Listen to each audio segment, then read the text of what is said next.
누구나 어느 정도는 우리가 착각 속에서 인생을 살아갈 때가 있습니다. 대부분 사람은 자신들이 좀 괜찮은 사람이라고 생각하면서 그렇게 살아가는 사람이 있고, 또 어떤 사람들은 자신이 너무나 괜찮은 사람이다 이렇게 과하게 평가하면서 살아가는 사람들도 있습니다.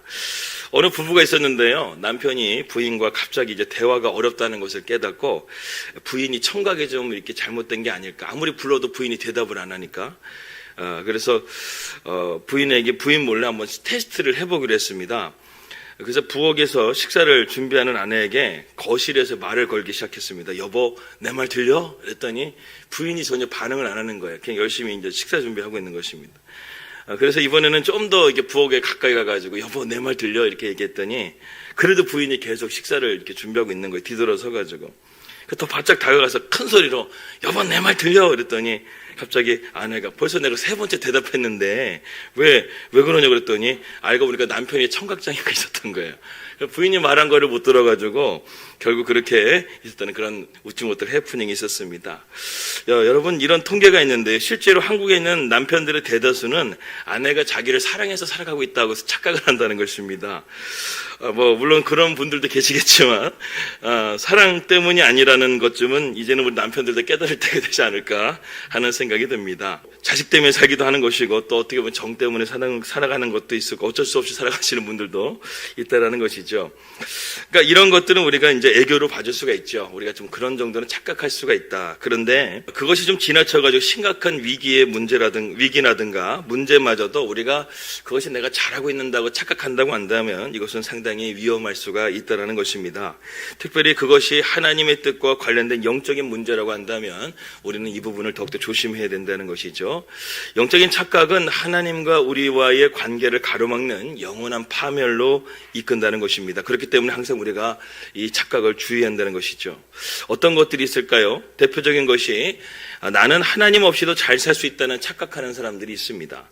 이런 생각은 우리의 인생을 파멸로 이끄는 불안 요소가 된다는 것이죠. 그렇기 때문에 우리는 참된 길, 바른 길, 성령이 이끄시는 길로 나아가야 될 줄을 믿습니다. 오늘 본문에 보게 되면 이스라엘 백성이 크게 착각했던 중요한 사실 하나가 기록되어 있는데 그것은 여호와의 날에 대한 착각입니다. 오늘 18절 말씀 한번 다 같이 한번 읽겠습니다. 시작. 화 있을진저 여호와의 날을 사모하는 자여, 너희가 어찌하여 여호와의 날을 사모하느냐? 그날은 어둠이요 빛이 아니라. 지금 하나님께서 너희들이 착각하고 있는 게 하나 있는데, 여호와의 날을 너희가 사모하고 있는데 그날은 너희들에게 해피한 날이 아니야. 너희들에게는 영적인 어둠의 날이고 심판의 날이다. 이렇게 지금 말씀하고 있습니다. 사실 이스라엘 백성들은 여호와의 날을 사모하고 지금까지도 메시아를 기다리면서 하나님의 날을 기다리는 가운데 있습니다. 실제로 성경을 보게 되면 여호와의 날은 그들에게 영광과 승리의 날이기도 했습니다.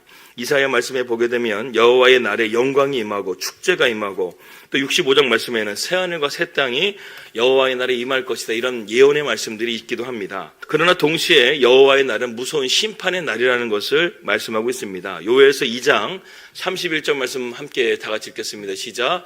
여호와의 크고 두려운 날이 이르기 전에 해가 어두워지고 달이 핏빛같이 변하려니와. 여호와의 날이 어떤 날이라고요? 두려운 날이라는 거예요. 달이 핏빛같이 변했다. 이번에 그 LA 화재 보니까 하늘에 있는 그 태양이요, 연기에 의해 가지고 아주 시뻘겋게 보이는 그런 태양은 정말 무섭더라고요. 그러니까 달도 마찬가지로 핏빛처럼 변하는 그런 것도 얼마나 섬뜩하겠습니까? 그 두려운 날이 임한다는 것이죠. 그런 징조들처럼 여호와의 날은 두려운 날이 될 것이고, 또 그리고 스바냐 1장 18절 말씀 보게 되면 함께 읽겠습니다. 시작.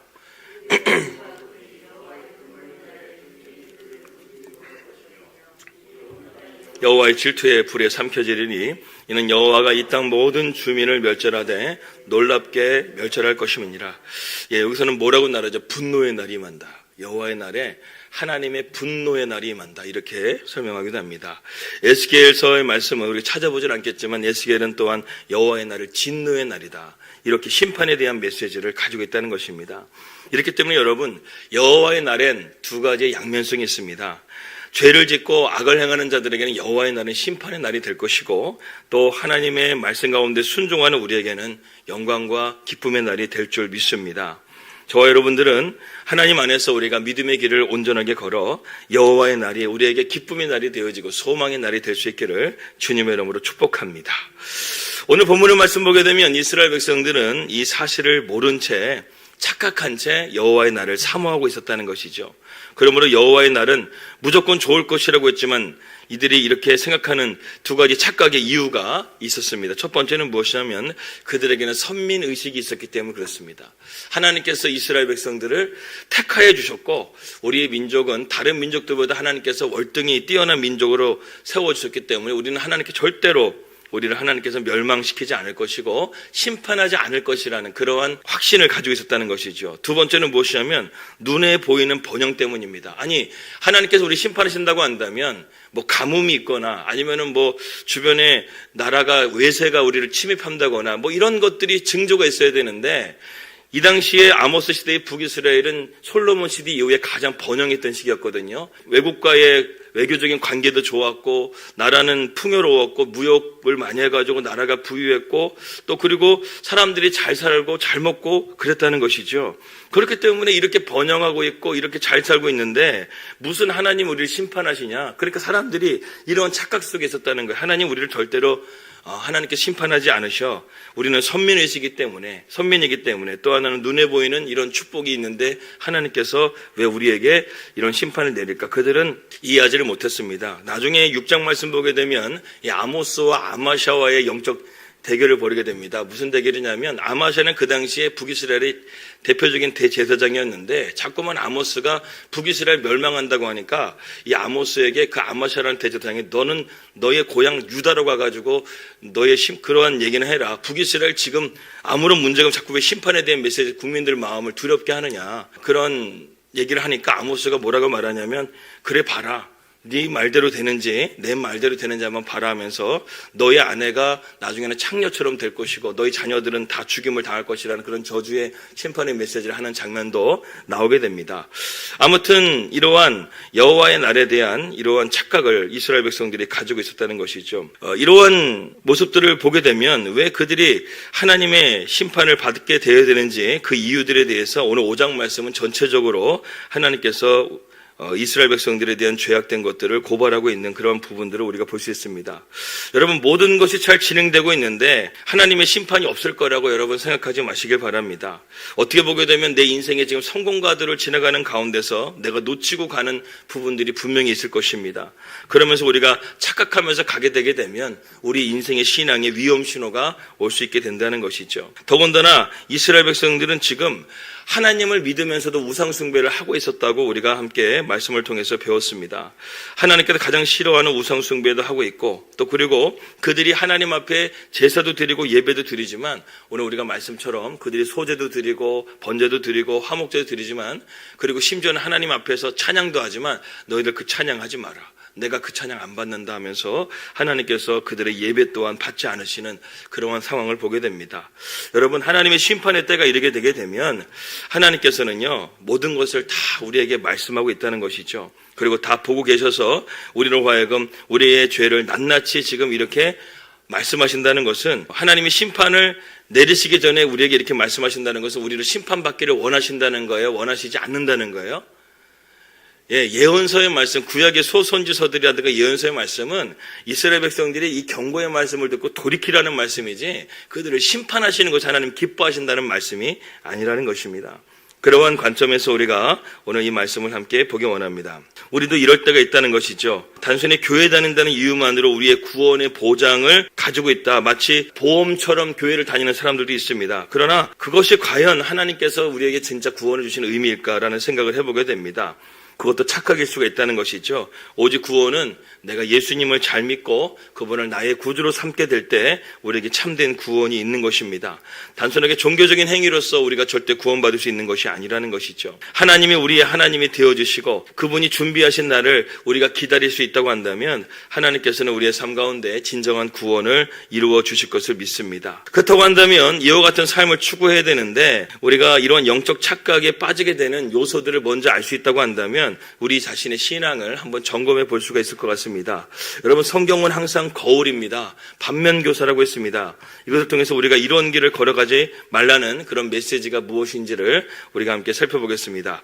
첫 번째, 영적 착각의 원인은 무엇이냐면 안전에 대한 잘못된 인식을 우리가 가지고 있기 때문에 영적 착각에 빠질 수가 있다는 것이죠. 오늘 18절하고 19절 말씀을 한번 이어서 다 같이 한번 읽겠습니다. 18절 19절입니다. 시작. 화 있을진저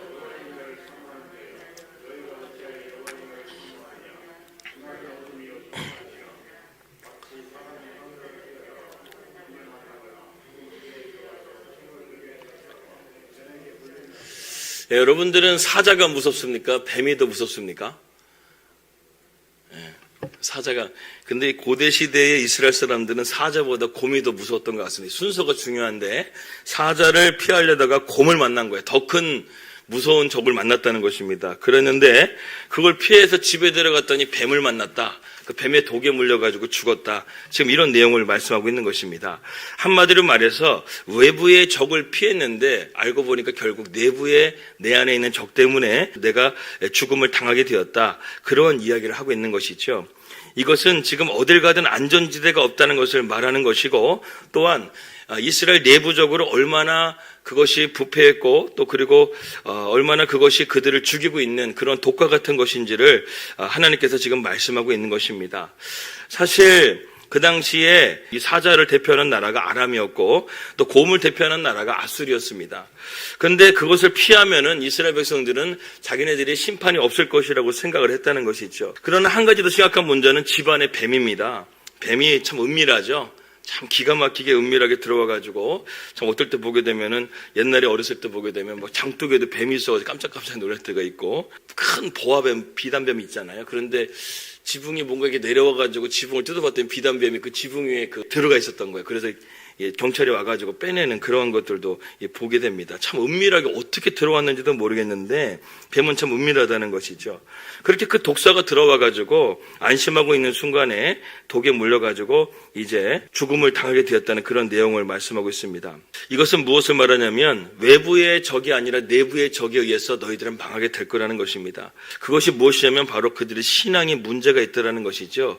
그들의 잘못된 신앙 때문에 결국 하나님께서는 너희들 스스로 이런 죄악으로 인해서 스스로 망하게 될 것이라는 것을 말씀하고 있다는 것입니다. 그렇기 때문에 여러분, 우리가 하나님 안에서 안전한 삶을 살아가려고 한다고 한다면 이런 잘못된 인식에 대한 착각에서 우리가 벗어나야 됩니다. 우리가 외부의 환경만 안전하게 되면, 번영하게 되면, 우리가 잘 살게 되게 되면 아무 문제 없겠지 생각하는 것이 아니라 정말 날마다 우리의 신앙을 점검하고 그 신앙을 점검하는 가운데서 우리가 믿음의 바른 신앙, 바른 삶을 살아가야 된다는 것이죠. 바울은 여러 가지 어려움 속에서도 언제나 그 신앙을 바로 했기 때문에 어떠한 외부적인 환경이 어렵고 어떤 상황 가운데 있다 할지라도 그는 하나님을 기뻐할 수 있었고 감사할 수 있었다는 것입니다. 우리가 다윗을 한번 보게 될까요? 다윗은 외부적인 환경이라든가 그런 것에서는 절대 무너지지 않았습니다. 전쟁에서도 언제나 승리했고 또 그리고 사울의 집요한 추격 가운데서도 그는 믿음을 지키며 승리를 했다는 것이죠. 그런데 다윗의 신앙이 언제 무너졌습니까? 바로 그의 안에 심령 속에 웅크려 있었던 정욕 때문에 무너졌다는 것이죠. 그것에 물리는 순간에 그 강했던 성군이었던 다윗이 무너지고 말았다는 것입니다. 밧세바와의 간음 사건을 통해서 그는 하나님의 심판을 받게 되었고 나중에 그 하나님의 심판대로 압살롬의 반역으로 인해서 그는 갑작스럽게 예루살렘 성전을 피신을 해야 되고 기드론 시냇가를 지나가게 될 때 눈물로써 회개하면서 하나님 앞에 기도했던 것을 우리는 보게 됩니다. 그래서 우리의 마음속에 내재하고 있는 독사의 독은 생각보다 굉장히 무서운 것이라는 것이죠. 그러므로 우리의 마음을 지키지 않게 되면 내 마음속에 있는 죄악을 결단하고 떠나고 그리고 하나님의 도우심을 받지 않게 되면 그 죄악이 우리를 결국 삼켜버리게 된다는 것입니다. 이런 면에서 우리가 항상 하나님의 말씀으로 우리의 마음을 무장하고 주님 안에 있어야 될 줄을 믿습니다. 주님 안에 있게 되게 되면 바울처럼 우리는 어떠한 어려운 가운데서도 평안할 수 있고 감사할 수 있고 기뻐할 수 있다는 것이죠. 2025년도 한 해는 여러분들 주님 안에 있음을 통해서 어떠한 어려움 속에서도 승리할 수 있는 저와 여러분들이 되시기를 주님의 이름으로 기도합니다. 두 번째로는 이기적인 신앙이라는 것입니다. 이기적인 신앙이 우리를 영적인 착각에 빠뜨리게 한다는 것이죠. 아모스 당시에 북이스라엘은 우상 숭배를 하면서 하나님께 제사를 드렸습니다. 오늘 제가 말씀드리고 싶은 핵심이 이것이죠. 21절에서 22절 말씀 함께 우리가 읽도록 하겠습니다. 시작. 내가 너희 절기들을 미워하여 멸시하며 너희 성회들을 기뻐하지 아니하나니 너희가 내게 번제나 소제를 드릴지라도 내가 받지 아니할 것이요 너희의 살찐 희생의 화목제도 내가 돌아보지 아니하리라. 이스라엘 백성들이 우상을 숭배하면서 동시에 하나님을 성전에서 예배를 드린 것을 우리는 보게 됩니다. 그리고 베델과 길갈과 브에셀에서도 너희가 하나님을 찾지 말라. 그들은 그런 곳에서도 하나님을 예배했더라는 것이죠. 그런데 하나님이 그들의 제사를 지금 받지 않으시겠다고 오늘 본문은 기록하고 있습니다. 그냥 받지 않으시는 것이 아니라 오늘 첫 번째로 21절 말씀 보게 되면 너희 절기들을 내가 미워한다고 그랬습니다. 너희들이 절기를 지키는 예배를 내가 미워하고 멸시하고 너희들이 모여서 드리는 성회를 내가 기뻐하지 아니할 뿐만 아니라 22절 말씀 보게 되면 내가 아예 그것을 받지도 아니할 것이고 너희들이 드리는 예물을 받지도 않을 것이고 그리고 화목제도 내가 돌아보지 않겠다. 완전히 하나님께서 뭔가 이렇게 마음이 많이 상하신 것 같아요. 내가 너희들의 모든 예배를 하나도 받지 않고 그리고 내가 너희들을 돌아보지 않겠다. 지금 하나님께서 이렇게 말씀하고 있습니다. 특별히 우리가 22절 말씀 보게 되면 살찐 희생의 화목제라는 말이 있는데 이것은 무슨 말이냐면 여러분 소제나 번제나 이런 모든 것들은 다 하나님 앞에 다 온전하게 드리는 예물인데 이 화목제라는 것은 제사장이 유일하게 그 부위를 가지고 취할 수 있는 먹을 수 있는 그러한 제사가 바로 화목제입니다.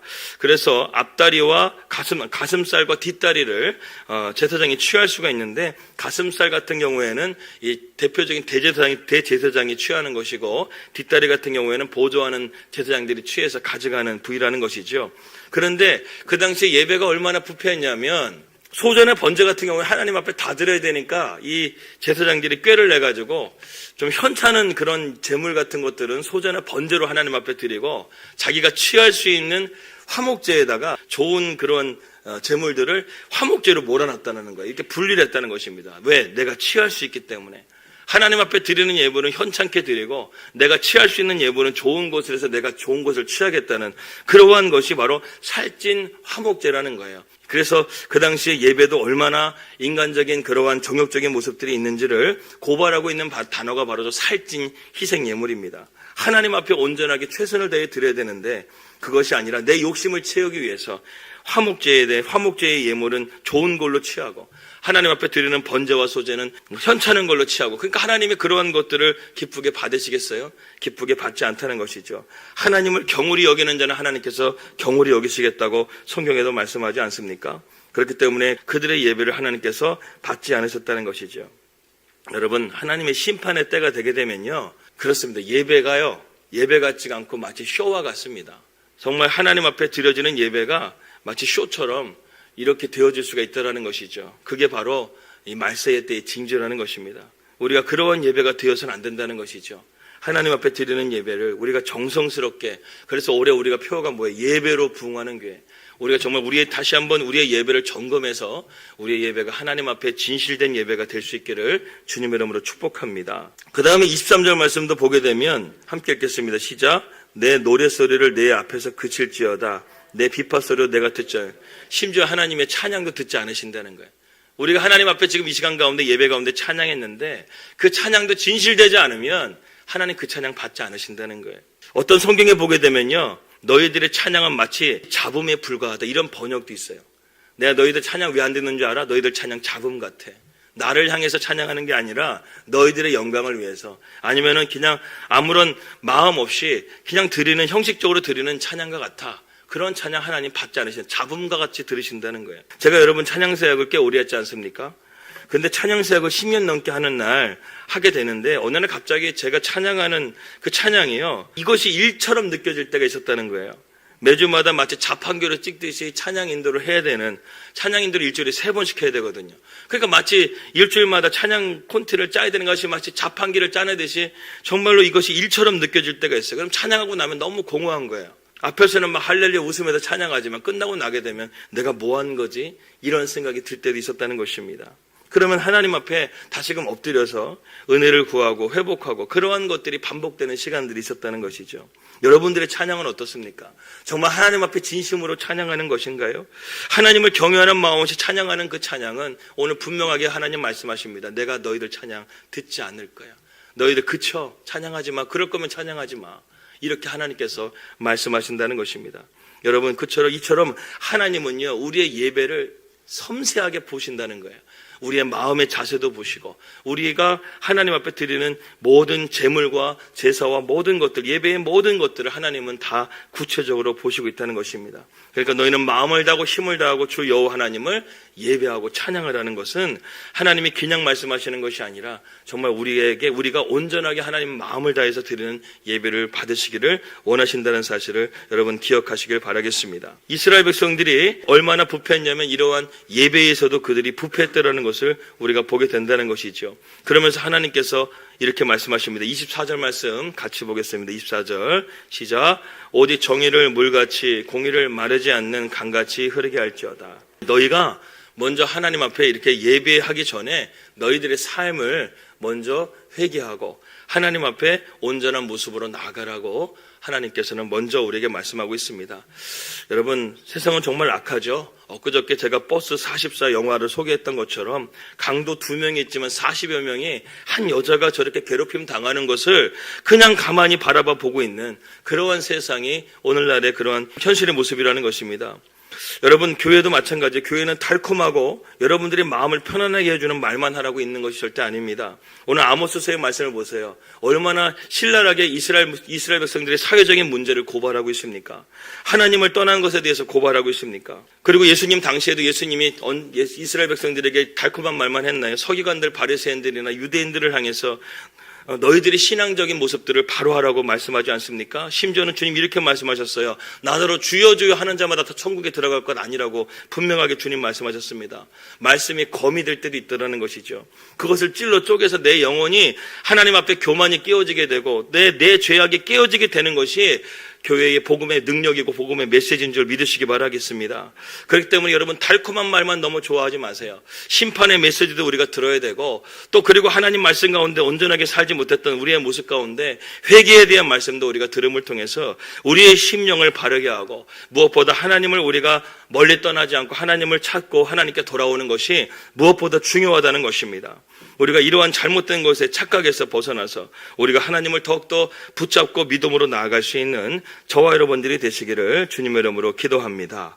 그러므로 우리 안에 있는 죄를 여러분 걷어내야 됩니다. 그리고 내 안에 하나님의 말씀으로 가득 채우고 주의 성령의 능력으로 우리가 가득 채워진다고 한다면 오늘 말씀과 같이 여호와의 날은 우리에게 심판의 날이 되는 것이 아니라 마라나타 주 예수여 어서 오시옵소서 주님을 기쁘게 맞이하는 그러한 영광스러운 날이 될 줄을 믿습니다. 마지막 세 번째로는 우리가 영적인 착각을 하게 되는 것은 무엇이냐면 습관적인 불신앙에서 우리가 나와야 된다는 것입니다. 오늘 25절 말씀을 함께 보겠습니다. 25절 시작. 이스라엘 족속아 너희가 40년 동안 광야에서 희생과 소제물을 내게 드렸느냐. 여기서 40년 동안 이스라엘 백성들이 광야 생활 가운데서 하나님 앞에 희생과 소제물을 드렸다는 것입니다. 이 희생과 소제물을 드린 것이 그들에게 잘못된 것은 아니었습니다. 그 다음 절이 중요합니다. 26절 말씀 같이 읽겠습니다. 시작. 너희가 너희 왕 식국과 기운과 너희 우상들과 너희가 너희를 위하여 만든 신들의 별 형상을 지고 가리라. 이스라엘 백성들이 소제와 번제를 드리면서 동시에 우상을 섬겼다라는 것이죠. 여기서 말하는 식굿과 기운이라는 것은 이방 사람들이 섬기는 별을 의미합니다. 그 당시 애굽이라든가 아수라든가 바벨론이 이 식굿과 기운이 숭배하던 별이 있었는데 그것이 바로 토성이라고 합니다. 토성의 별을 그들이 마치 뭔가 이렇게 신적인 어떤 의미를 부여해가지고 그들이 그 별을 신성시했는데 집집마다 개인적으로 마치 부적과 같이 그 별을 상징하는 그러한 것을 집집마다 가지고 있었다는 것이죠. 이스라엘 백성들도 하나님 앞에 제사와 범죄를 드리면서 이러한 별 같은 부적과 같은 것을 가지고 있으면서 하나님 앞에 예배를 드렸다는 것입니다. 여러분, 이처럼 하나님께서는요 우리의 가정 가운데 있는 잘못된 이런 우상 숭배까지도 다 보고 계신다는 거예요. 그렇기 때문에 여러분, 여러분들의 가정도 어떻게 보게 되면 가정의 재단도 거룩하게 여러분들이 만들어 가야 되는 것입니다. 제가 이번에 그 양문 집내기 오게 될 때 사택을 이렇게 방을 보러 갔는데 들어가서 나오는데 저희 현관문 바로 나오는 머리 위쪽에 부적이 붙여 있더라고요. 제가 가자마자 그 부적을 떼어버렸습니다. 다른 거 다 좋았는데 그 천장에 부적이 있어가지고 이거는 무조건 띄어야 된다고 해서 바로 띄어버렸거든요. 여러분들 이런 것들이 있으면 바로바로 띄셔야 된다는 거예요. 이스라엘 백성들이 40년 광야 동안에 하나님을 믿으면서도 그들 마음 가운데 뭔가 불어냈던지 이 토성과 같은 식국과 기운이라는 이러한 부적을 가지고 갔던 것을 하나님 알면서도 하나님 그들을 봐주신 거예요. 그들에게 만나주시고 그들에게 불기둥과 구름기둥과 같이 함께 하시면서 지켜주셨는데 하나님은 다 알고 계시면서 아셨지만 그래도 그냥 그들을 눈 감아주시고 데리고 광야를 인도하셨다는 것이죠. 그러나 이것은 잘못된 것입니다. 그것을 하나님은 말씀하고 있는 거예요. 여러분, 하나님은 우리처럼 이렇게 망각하시는 분은 다 기억하고 계세요. 우리의 삶을 다 기억하고 계시고 우리의 죄들 다 기억하고 있다는 것입니다. 지금 아모스 시대는 그 광야 시대가 지난 지 1000년이 지난 시점인데도 불구하고 광야 40년 동안 이스라엘 백성들이 뭐 했는 줄 아냐? 그들이 나와 함께 있으면서도 불기둥과 구름기둥을 보고 홍해를 갈렸음에도 불구하고 그들 가정 가운데 다 이런 부적들이 다 있었어. 이것을 말하고 있는 거예요. 여러분들 가정 가운데 이런 것들이 있다고 한다면 당장 그것을 치워버리시기 바랍니다. 그것이 여러분들 가운데 하나님 앞에 나아갈 수 있는데 방해가 되어지게 되고 그것이 여러분들 하나님의 복을 받는 장애물이 될 수 있다는 것이죠. 그래서 그런 것들을 여러분들 다 제거하시기를 바라겠습니다. 이와 같이 40년 동안 하나님께 제사도 드리지만 이방 사람들이 섬기는 우상을 같이 섬기다 보니까 그들이 어떻게 되는 거예요? 이 우상을 섬기는 게 습관이 되어버렸다는 거예요. 40년 동안 그들이 그것을 가지고서 그것을 섬겼으니까 얼마나 습관이 되겠습니까? 여러분, 습관은 참 무섭죠. 화석처럼 굳어져 가지고요. 어렸을 때 습관이 지금까지 여러분들 습관적으로 남아있는 것들이 있지 않습니까? 불신앙도 마찬가지입니다. 우상을 섬기는 것도 마찬가지입니다. 그것이 습관이 되게 되면 바꾸기가 쉽지가 않다라는 것이죠. 오늘 27절 말씀 함께 보겠습니다. 결국 어떻게 되는가? 결론입니다. 시작. 내가 너희를 다메섹 밖으로 사로잡혀 가게 하리라.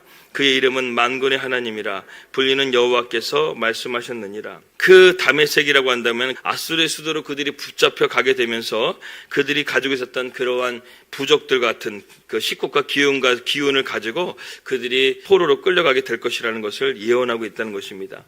여러분, 이것은 하나님께서 이스라엘 백성들을 향한 강력한 마지막 심판의 메시지입니다.